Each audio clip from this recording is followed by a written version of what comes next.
দীর্ঘ 17 বছর পরে একটি মুক্ত পরিবেশে জনগণের অংশগ্রহণের মধ্য দিয়ে দেশের সাধারণ নির্বাচন অনুষ্ঠিত হয়েছে এবং সেই নির্বাচনের মধ্য দিয়ে বিএনপি নিরঙ্কুশ সংখ্যাগরিষ্ঠ আসন নিয়ে রাষ্ট্র ক্ষমতায় আসীন হয়েছে।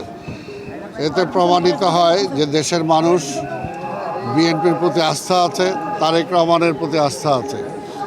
কারণ গত 17টি বছর যেমনি মুক্তিযুদ্ধ, যেমনি শহীদ দিবস সহ প্রতিটি জাতীয় দিবসকে সেই সরকার তার দলীয়করণ করেছিল। তার মধ্যে দিয়ে আমার ভাষা, আমার সংস্কৃতি, আমার কৃষ্টি যেভাবে বিকশিত হওয়া উচিত ছিল সেভাবে বিকশিত হতে পারে নাই, অর্থাৎ সার্বজনীন হতে পারে নাই। তো বিএনপি আমরা বিশ্বাস করি এগুলো সব কিছুই সার্বজনীন, সবার জন্য।